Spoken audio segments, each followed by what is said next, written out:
So I was looking around one of the stock image sites that I use. It's actually istockphoto.com, and they have much more than photographs on their site. They actually provide a number of different types of graphic art and 3D images and things like that. And I noticed that there was a lot of different types of 3D arrows. It seems to be a popular thing. They have different, zigzag arrows, but they're all in a 3D environment. It looks very, very cool. And I was thinking that you could create something very similar to that right here inside Photoshop now with the new Repoussé feature in Photoshop CS5 Extended. And that's what we're going to do in this lesson now. So here in this file, you can see I got a background element, which is simply a blue and white grid that you see right here. And then above that, I've got a simple color-filled layer with this yellow color. Now the shape we're going to use to create our 3D element is this vector arrow I've drawn right here. So it's just a zigzag arrow, and it's a path. So with the path selected and on that layer that's containing the full color fill, we're going to go to 3D, Repoussé, selected path. And it's going to go ahead and apply an extrusion to this. But again, the default extrusion is a bit extreme, especially in this case. As I turn it, you can see that extrusion, that's a bit much. So I'm going to go in here into the extrude setting. In the depth setting, I'm going to change it to 0.05. And you can see it makes it a little bit thinner. In fact, we could probably make it a little bit thicker than that. We'll go with 0.07. That looks good. Now, you'll notice the sides are gray, whereas the front is yellow, because it didn't pick up the color and applied it to the sides. And we'll take care of that in just a moment. But before I OK out of here, I'm going to go ahead into the bevel section of my Repoussé panel and just give this arrow a very tiny bevel. Let's set the height to 1 and the width to 1 as well. Here we go. So I'm going to go ahead and click the home position, because whatever position your 3D object is in, when you click OK inside Repoussé, that will be the home position. So when you click this home button up here in the options bar, that is a position it will always default back to. So you want to make sure you go back to its original position here. You don't have to, but it's a good idea to. So go ahead and click OK. We're back inside of our panel, or back inside Photoshop.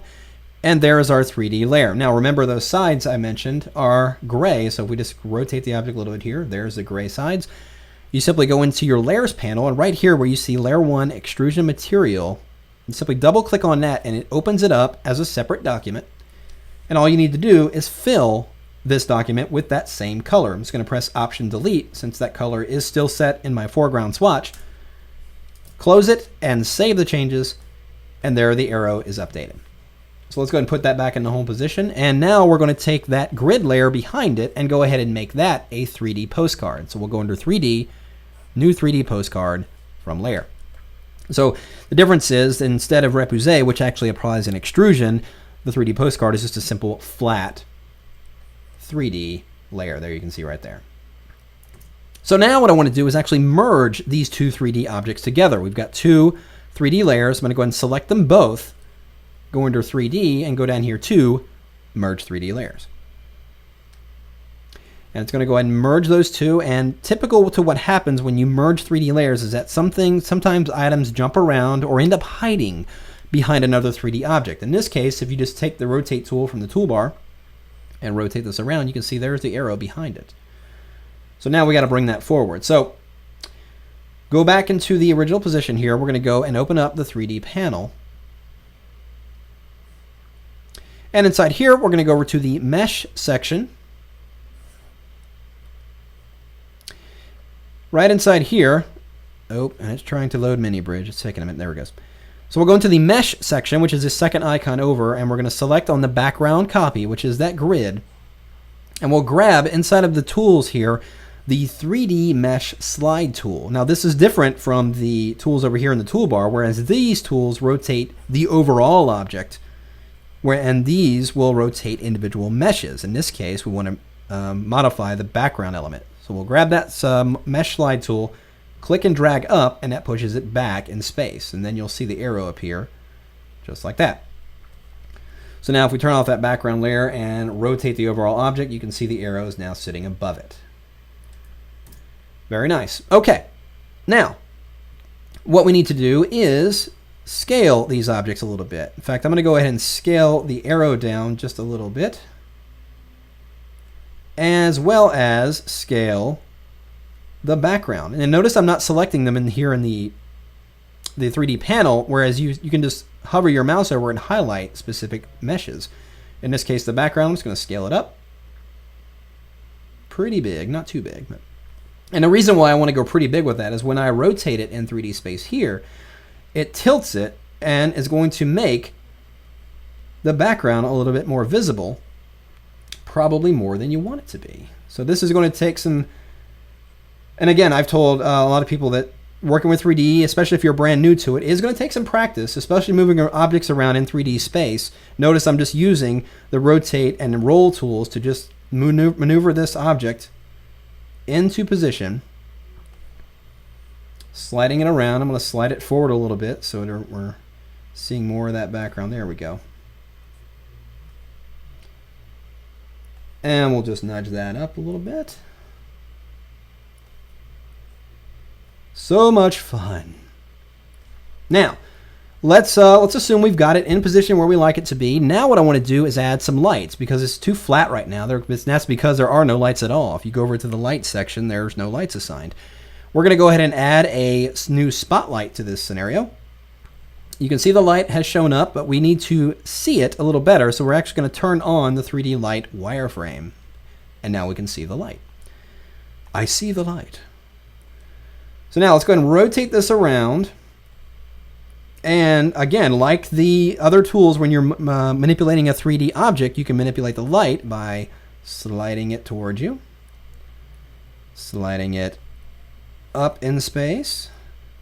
And again, like the 3D object rotate tools, the object tools, the light tools do take some time to get used to.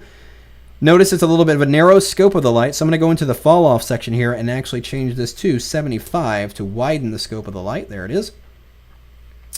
And that looks pretty good. Now, if I rotate this around, I can probably see that I have a little bit of distance in there. That looks pretty good. You do want to have a little bit of distance between your object and its background. And that's because of the shadow and reflection we're going to assign it here. So I'm going to go ahead and turn off that light wireframe for the moment.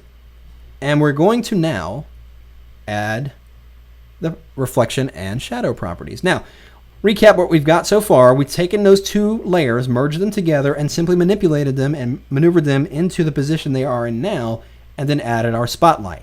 So the 3D object is in position and the light is in position. Now we're going to go into the materials section here. And we want to select the background copy, which is this background grid. And then go down here and change the reflection setting to about 25.